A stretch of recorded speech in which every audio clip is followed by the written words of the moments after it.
First we unveil a merry old tale of the deeds of Robin Hood. And Friar Tuck. Okay, Tuck.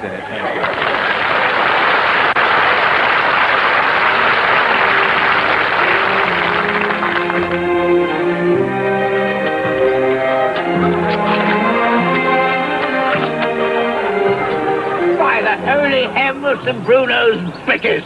If this is not the finest piece of Saxon cow that e'er passed man's lips, why then my name is not Friar Balsam. Foolish friar, thy name is Tuck, not Balsam. Aye, Tuck it is. I knew this beef was off. Tuck I am, and thou, Robin Hood, my noble leader. Famed through Sherwood Forest's sylvan glades for his merry band of in-laws. Outlaws, Tuck. Outlaws, in-laws, uplaws, downlaws, it matters not when thou art as merry as I, for we know no laws. Marion! Another stoop of foaming mead to set my veins afire. Oh, sylvan glades, is this the path of sage sobriety? Another stoop, Marion, my... Nay, thy bulky hulk hath ta'en too much. Why, this is thy 30th stoop today. I love the way she stoops. A fairer sight there did greet these priestly eyes. Come, Robin! Quaff with me. Quaff, quaff. Quaff, quaff.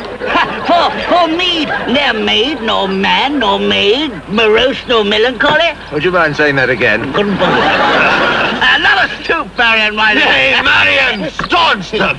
No, this facid friar has sucked the surfeit of thy fiery foam. His drunken dribbling stain the forest law. Cease, sottish Tuck.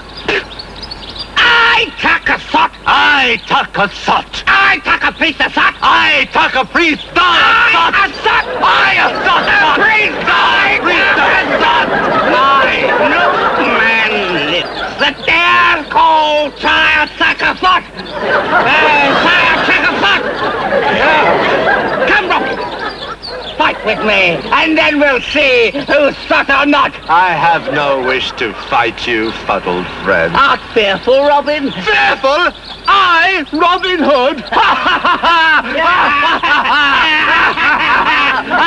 Thy saucy pater thunder, thou knave!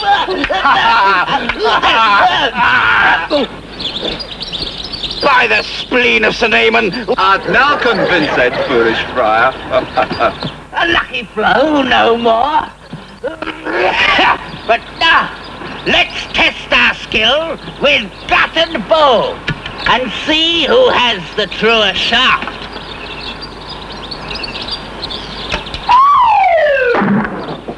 A goodly shot, Robin, for thou hast cleaved the fiery eye of bull in train.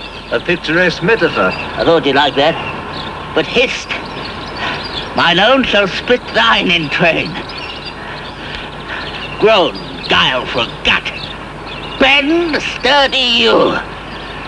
Strain, saintly sinews. Sing, noble arrow, as you speed straight and true.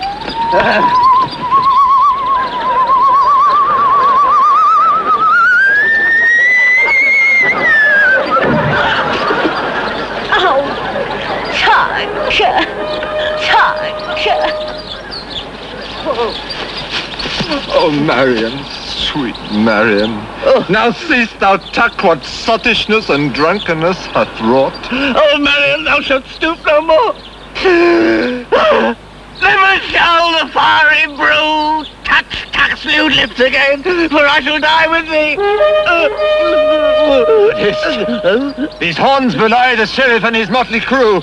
We must away. To horse. Farewell, Marion. To horse!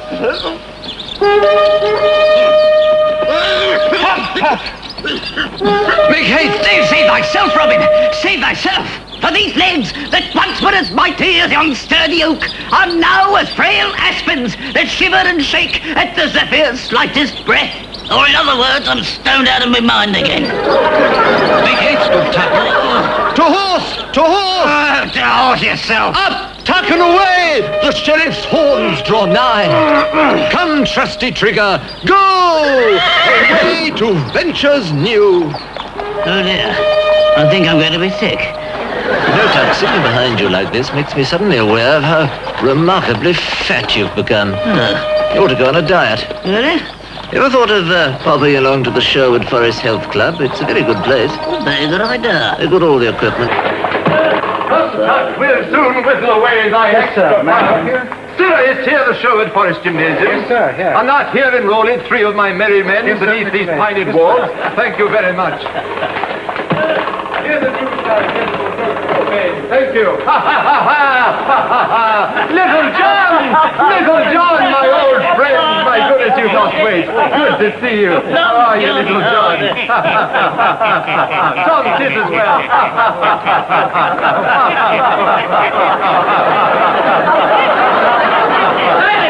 What are we laughing at? We're just about to put you in the vibrating machine.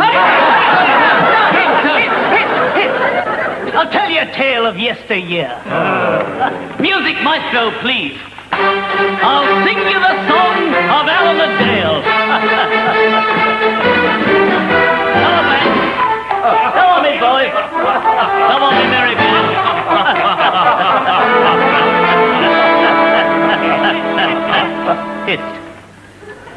This is the tale. This is the tale. This is the tale of Alan a Dale. Alan a Dale, Alan a Dale, of Alan a Dale. This is the tale. Oh, Alan a Dale, Alan a Dale, oh, Alan a Dale, yes, Alan a Dale. Oh, Alan a Dale, Alan a Dale,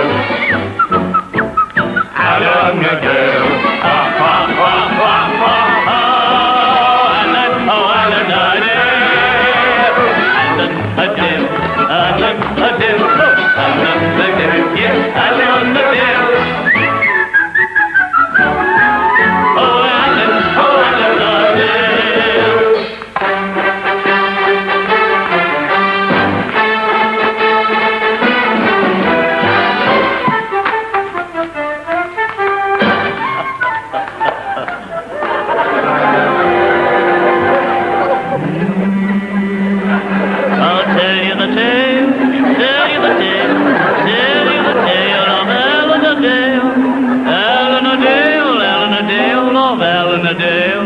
I'll tell you the tale.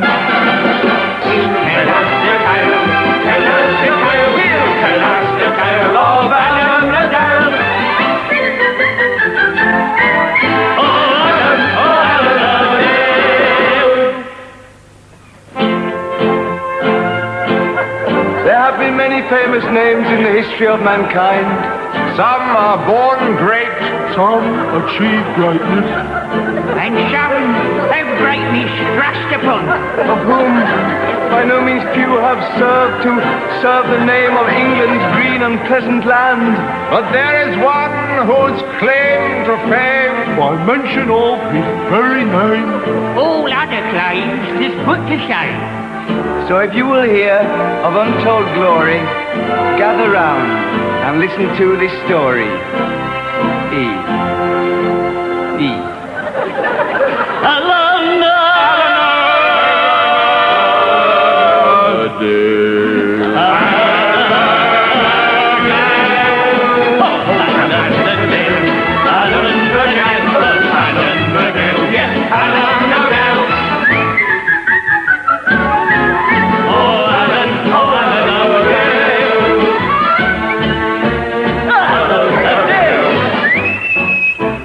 Alan the Dale.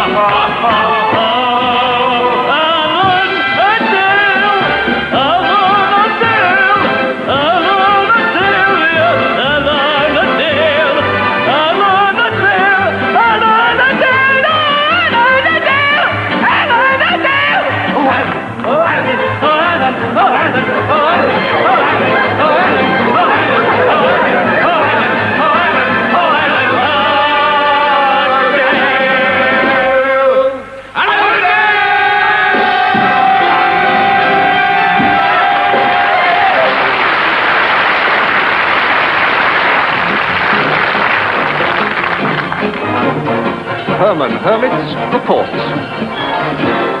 Violence is very much in the air these days. What is the cause of violence? Why is it on the increase? In order to find out the answer to some of these questions, I spoke to some of the people who are directly involved. I talked first to a young man who is a convicted soccer hooligan. His name, Ted Steger.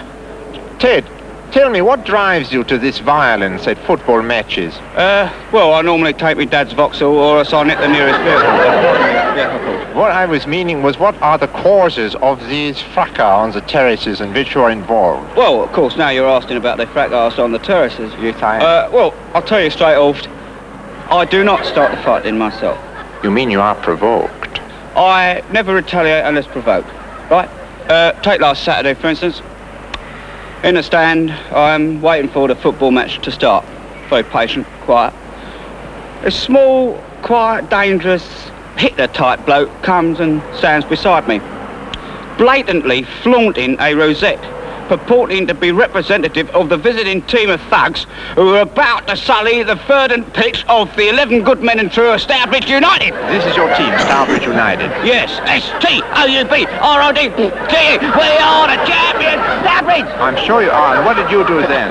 Well, faced with this indisputable act of aggression, I done what any normal red-blooded supporter of Stourbridge would do.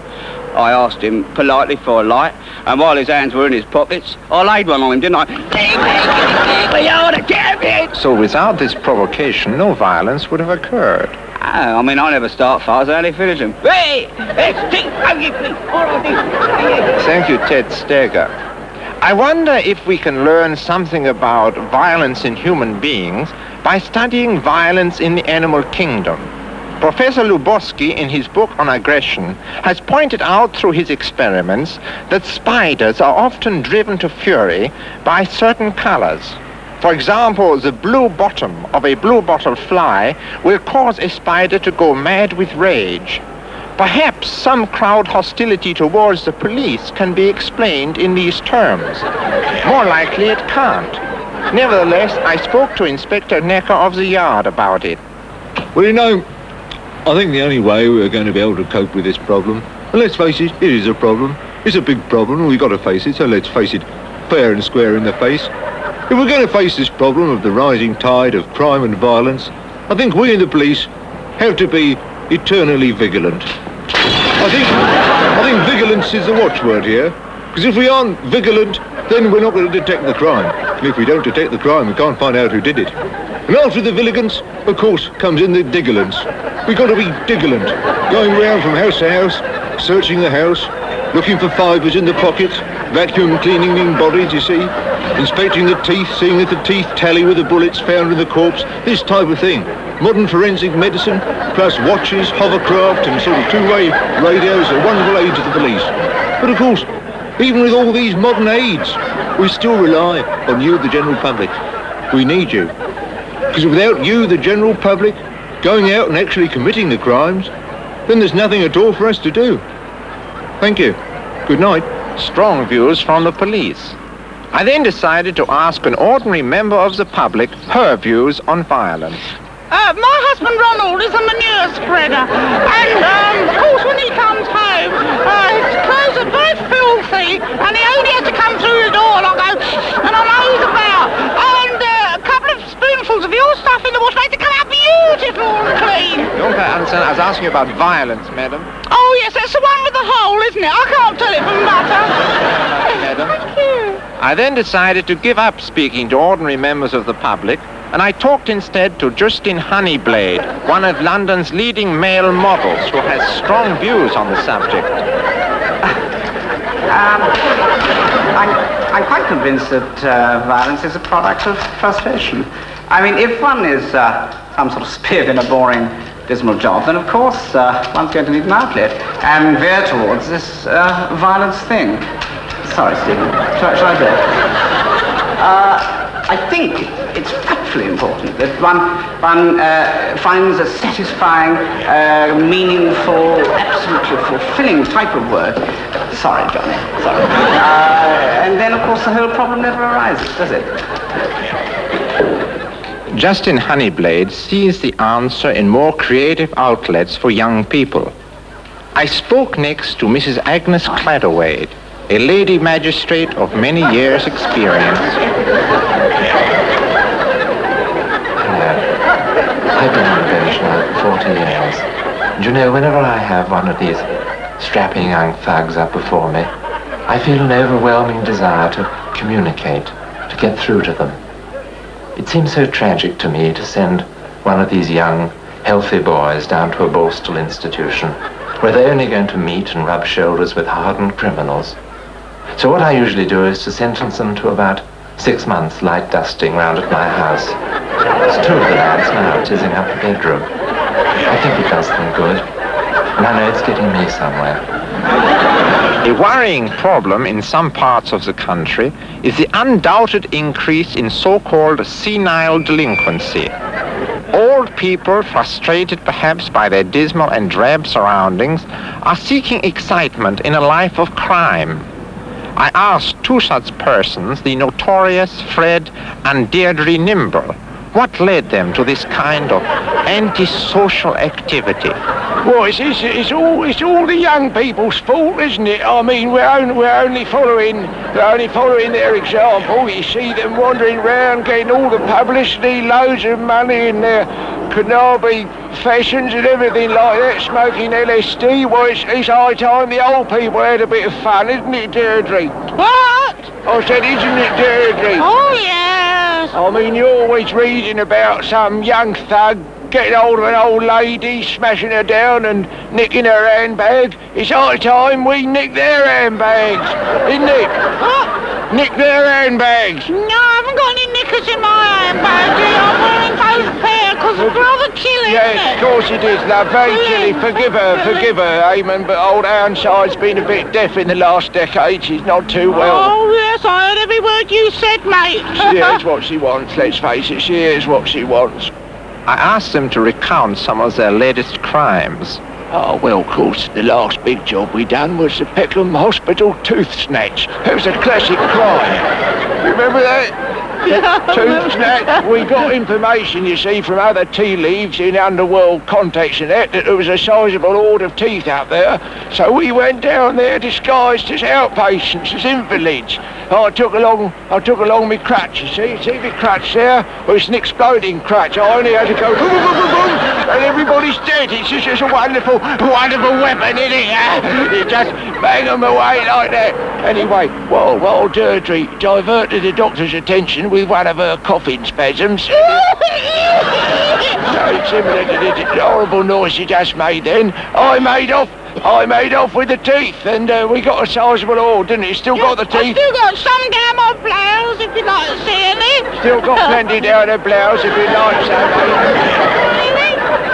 I assured them that I had sufficient teeth myself already and wished this disgusting old couple a fond goodbye. Goodbye, very, very nice talking to you. Well, lovely to see you. Here, shove over this.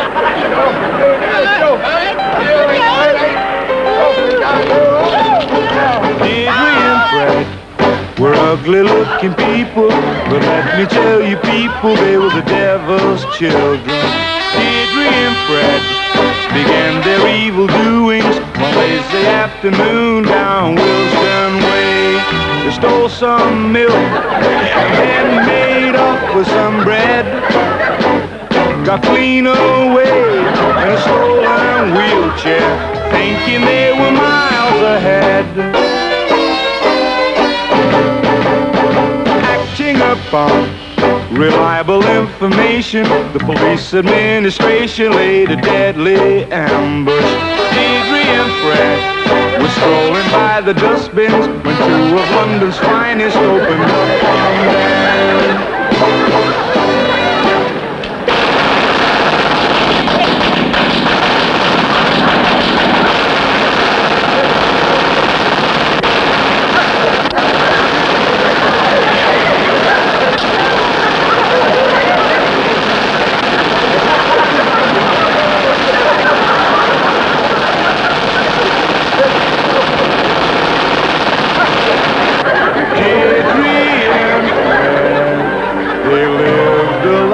Together, finally together, they are dead.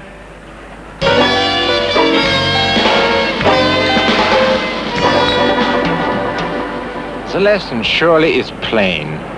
Crime and violence can never pay. Unless, of course, you happen to be making a TV film about it, like myself, in which case you get about 500 guineas. Good night.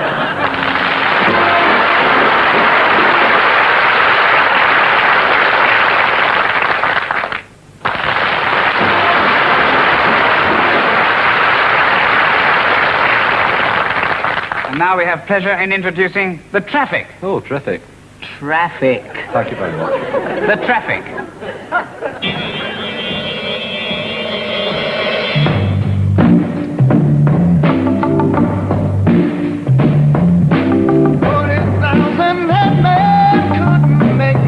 My mind. If I had to make the choice between the deaf man and the blind, I know just where my feet should go, and that's enough for me. So I turned around and knocked them down and walked across the city. And then traveled very far when suddenly I saw 3 small ships a-sailing towards a distant shore. So lighting up a cigarette, I followed embassy and found a secret cave. They had obviously stashed the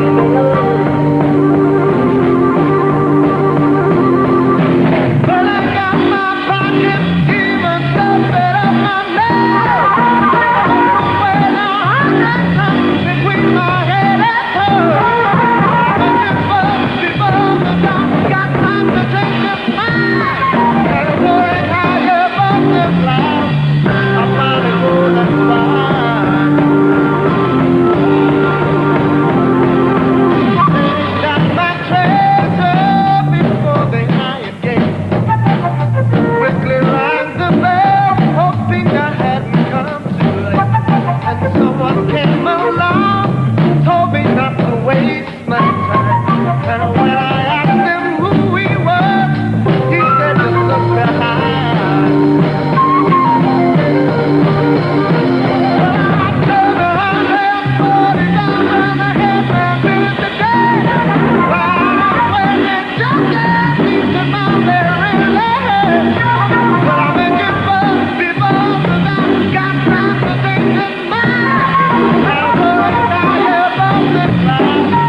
Hey, how are you feeling?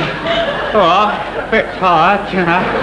Are you in agony yet? On the verge. Oh, that's a very good sign, because agony is the body's way of telling you something. Yeah, you're telling you've had enough, isn't No, Dad. Agony is telling you it's doing you good. The more agony you're in, the more good it's doing you. How much longer we got up here? Another 15 seconds rope work, Dad. 15 seconds. Oh, 5, 4, 6, 2, Oh, and now we follow it up with a little toe touching to get our trapezoids moving. 1, 2, touch, touch. 1, 2, touch, touch. Now you have a go.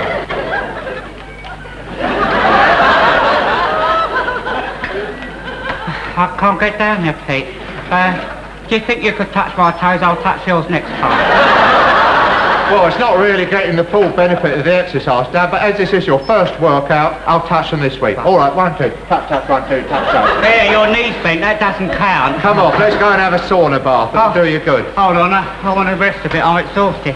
You see, the only way you're going to get physically fit, Dad, is through perseverance. Oh, yeah, the Perseverance Physical Culture Method. Great. What a wonderful man Percy was. Yeah. Mr. Universe 1912. Superb deltoids. What amazing pectorals, too. What amazing pectorals, Dad. Yeah. But even with a course like the Perseverance course, you've got to be extremely careful. Because let's face it, the body is a very, very delicate instrument. Oh, yes. Remember what happened to Mr. Wainwright? Tragic business. A tragic business. He saw this advertisement, you see, which said, tick off which parts of the body you wish to improve, you see. Do you want a chest like a barrel? If so, tick. Do you want legs that never tire? If so, tick. Do you want arms like rods of steel? If so, tick. Precisely. And it was 2 guineas for each part of the body. Now, Mr. Wainwright only had 4 guineas to spare. Oh, yes, because he'd been off work for a fortnight with that carbuncle, hadn't he? He had a very nasty carbuncle upon him, yeah. and so he wrote away for the 2 parts of the body he thought needed building up most, namely his extremely puny chest, for puny it was, Dad, and namely his very puny arms. So back come the brochure, and he exercised away for months on end, and eventually he built up this magnificent chest, just like a barrel, just like the advertisement said. Wonderful arms like length of steel they were. He had a superb, great big torso. But the tragic thing was that due to lack of funds, he had not built up the legs that never tire. With the result that one day he's running for a Green Line bus and they snapped like twigs beneath him. Terrible business, that. A terrible business, Dad. So I go to the sauna now? I think a sauna would be a very refreshing thing to do after such a wonderful workout, Dad. Is it through here? It's through here, yes. You know, the one thing I don't understand with the sauna is what it does for you, apart from making you hot, sweaty and uncomfortable. The point of the sauna, Dad, is manifold, but mainly it's to enable your pores to breathe. There you have an example of pores breathing, do you see? Breathing very nice. This is why nudies throw off their clothes to allow the oxygen to get to their pores and allow them to breathe. I suppose that's why you get all that heavy breathing down the Sunny Glade nudist camp. A possible explanation of this phenomenon, Dad. But even more important than the pores breathing and everything like that is the diet, because we intake so many poisons and starches into the system, you see. Of course we do. Of course we do. Tease up, Pete. Very humorous, Dad. You see, the less you eat, the healthier you get. And the more your mind begins to work. The less you eat, the more your mind works. And this explains why so many of the fakirs and swamis in India go on these prolonged fasts. And on these prolonged nails, Pete? They go on prolonged nails for mortification of the flesh, Dad. Mortification of the flesh? Mortification of the flesh, nothing more or less. And once they're sitting there mortifying their flesh as best as they can, they become aware of things they weren't aware of before. Like how hungry they are. Precisely, and the fact they're sitting on nails. But more than that, they become aware of great thoughts. They have transcendental thoughts. They glimpse God and think of wonderful new things. This is why you'll find throughout the annals of history, all the way down from Bertrand Russell to the tiny sheeted form of Gandhi, the great thinkers have tended to be rather skinny and meagre. Thin people tend to have big brains. This is right, Dad, yes. Well, by that token, Twiggy should have one of the greatest minds in the Western world. Well, rumour has it she is a contender for the Brain of Britain 68. A hot contender, Pete. Ably guided by Justin Villeneuve, of course. Certainly. A shrewd business manager. Of course, to take the whole point to its logical conclusion, God, who has the greatest mind of all, and God, who in his ineffable wisdom embraces us all with his mind, and everything, he must be thin as a rake. He is thinner than a rake, Dad, hence the hymn, immortal, invisible. And this is why God is so hard to see, and why people go to such lengths to see him. This is why all these people are going over to India, you see, to study under the Maharishi Desad, out at his Transcendental Meditation Centre by the Ganges, you see. Many people, some of the world's greatest thinkers, Mia Farrow, along with pop luminaries, leading lights of the pop world, Donovan, Beach Boys, Beatles, that type of thing, are going over to that part of the world to try and get a glimpse of God. For example, when the Beatles arrived over there in Nepal... when the Beatles arrived over there in Nepal, and the George and the John and the Ringo. What do you mean? When the Beatles arrived over there in Nepal, and the John and the George and the Ringo. No, they only arrived in Nepal. I've not heard of these other places you mentioned. It's a joke, Pete.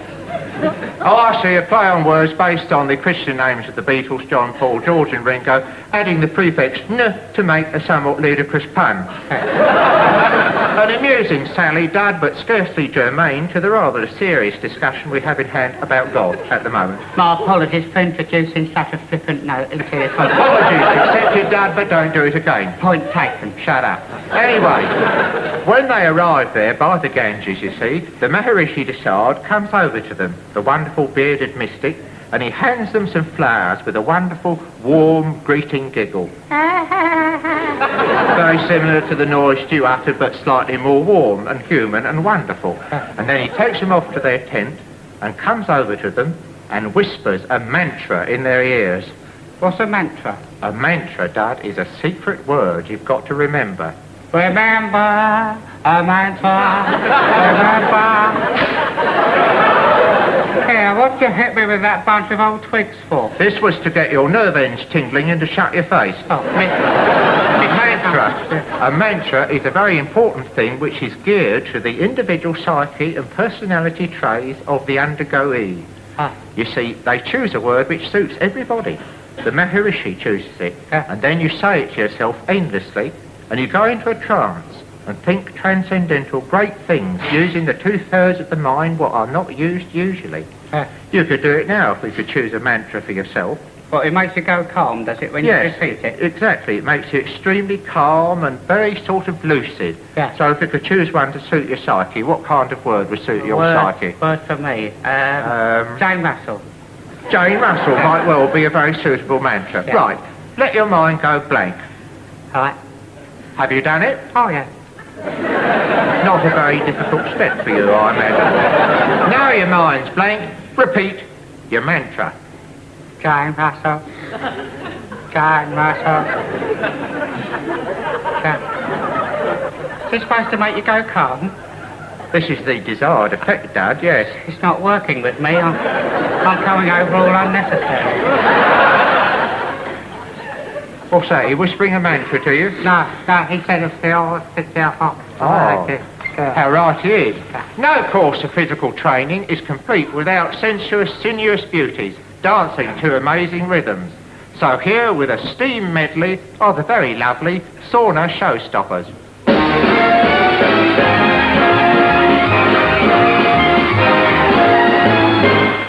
Thank you very much for the Sauna Showstoppers. Here, Pete, I've thought of another mantra that won't work. Sauna Showstoppers. Sauna Showstoppers. We'll be back with more disgusting filth in just a moment. Sauna Showstoppers.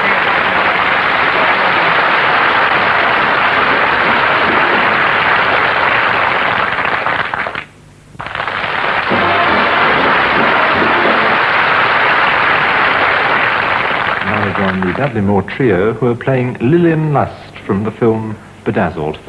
Over to Dudley Moore.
Thank you, Gaddis. Hello, Sir Charles. Yes, £1 million is my final offer.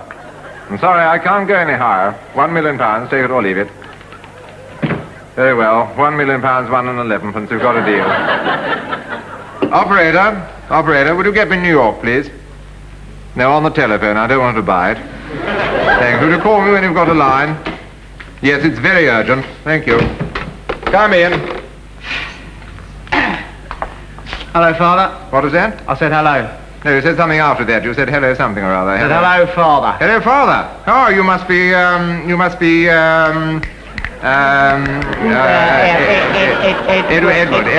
my son. How are you? What can I do for you? I've come to say goodbye. Oh, I thought you just came in to say hello. You came in and said hello, Father. That's right. I came in to say hello and follow that up with goodbye. I'm off. I see. Well, goodbye. Nice to meet you. Hope you're doing well. Edward, just before you leave, is there any particular reason for your going so suddenly? I mean, you've been with us a long time, haven't you? 25 years, to be exact, Father. 25 years. This is as long as that. My goodness, it seems like yesterday you're just a toddler. Seems like 25 years to me that I've been cooped up in this rotten place. I might as well not exist as far as you're concerned. Well, I've had enough. I'm going away. I'm off. And I'm going to get married. Going to get married, are you, Edward? Don't you remember me telling you, never get married before you're 30 years old? Well, maybe that's the precise reason why I'm getting married at the age of 25. Oh, I see. It's a sort of rebellion thing, you see. Sort of rebellion, Sort of rebellion against me and that's everything right, I stand for. yes. Yes. Why are you talking in this rather extraordinary working class accent? Because I can't stand the way you talk, you upper class git. The rebellion thing all over again. Yes, that's right. Didn't you used to be a lot taller? Yeah, I used to be 6'4". But as I can't stand tall upper class gits, I went on a crash diet and got myself down to 5 nothing. Goodness me, this reminds me of me when I was your age. My father was 5'1". I couldn't stand the way he looked, anything about him. Got myself stretched up to 6'2". You're a regular chip off the old block. Have a brandy before you go. Go on. Thank you. Have a brandy. I don't want anything you have to give me, Father. I like your spirit, son. Well, as you know, laddie, the only thing I've ever wanted is for you to be completely happy. Yeah, that twice, all of that. Yeah. It's true, Edward. It's true. I'm sorry it's taken 25 years to get across to you, but it's true nonetheless. You know, I sometimes feel that as a father, I may have tended to be a little bit remote at times. You're very good with the telephone now, aren't you, Father? Very good with that. I'm very good with the telephone, Edward. Very good with that, very good with business. But when it comes to matters more delicate, such as human... Feelings, Father? That the word you're groping for? Human feelings, yes. I'm not quite so good as those, but if you found some young girl and you're in love with her and you're going to get married, well, I just hope you'll be very happy. Yeah, I wish I could believe that, Father. I really do. Honestly. Is that my call from New York? Cancel it, would you, please? I've got something more important to do. Thank you. You can believe it, Edward, because it's true. But they wanted you on the blower, Father. On the what? On the telephone. I told them I had something very much more important to do, Edward, concerning you. Namely, that if you're setting out on the rocky road to matrimony, I'd very much like to meet this young girl. Well, I mean, if I thought there was any point in bringing her up, I would have done so, wouldn't I? There is a point, Edward, because if you bring her up, I can meet her. If you don't bring her up, I can't meet her. I'd like to meet her, so if you'd bring her up, I could meet her. You really want to meet her? I'd really like to meet her, Edward. Is she... Downstairs, yeah. Good lad. Gaddis, would you show the young lady up, please? Thank you.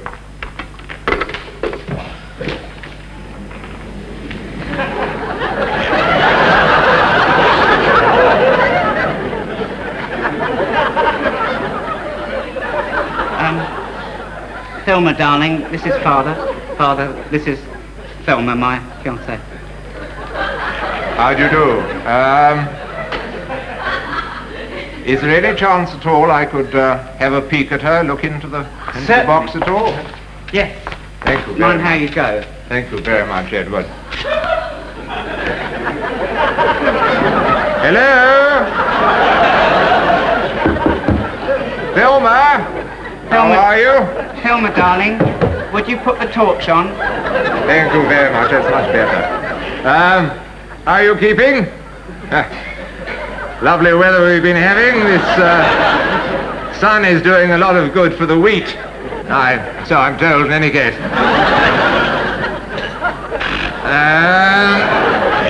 Well, I'm sure you've got lots of things to get on with in there. I won't take up any more of your valuable time. Very nice to see you. Good.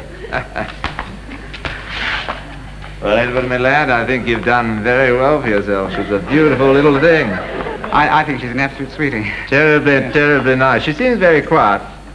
She's a bit, shy, sensitive, that sort of thing. I think it's so much better to have a quiet little wife who knows her place in the house rather than one of these awful neurotic screaming ratbags who goes on shouting about women's rights the whole time. You know what I mean?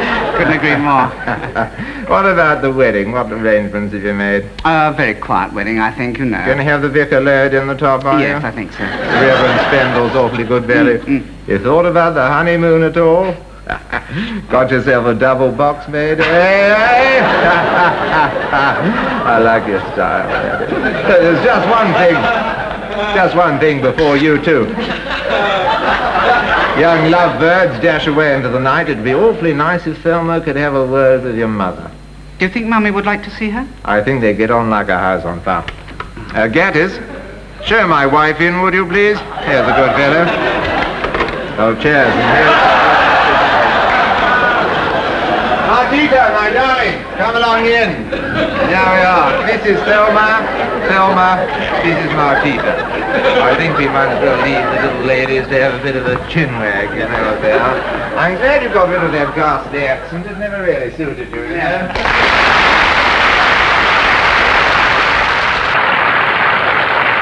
Ladies and gentlemen, we go over to the sauna bath, where we join Julie Driscoll and the Brown Auger Trinity.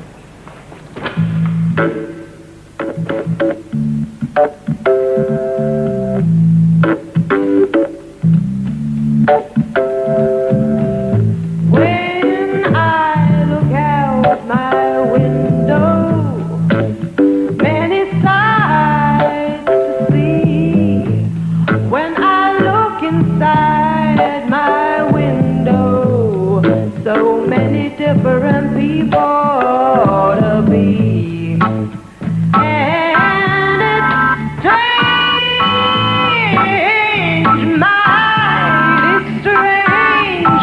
You've gotta pick up every stitch. You've gotta pick up every stitch. You've gotta pick up every stitch.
I was in the park the other day, just admiring the greenery and listening to the birds singing.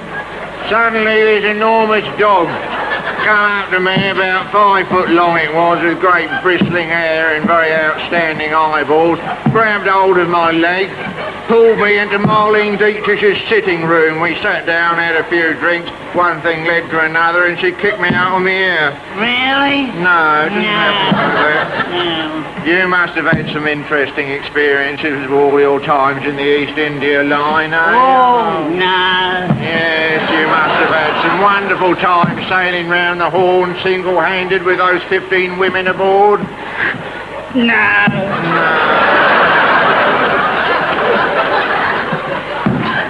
Yeah, I think it's time for a cup of tea, isn't it? Really? No.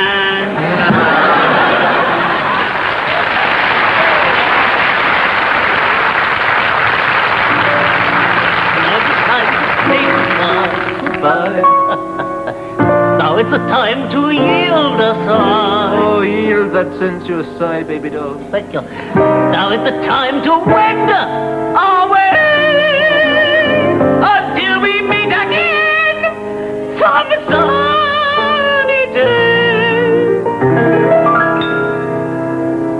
Goodbye, goodbye, we're leaving you soon enough. Goodbye.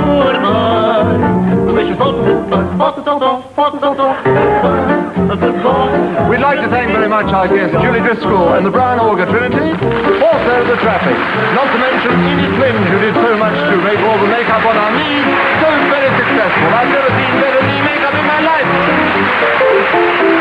Goodbye, goodbye, we'll leave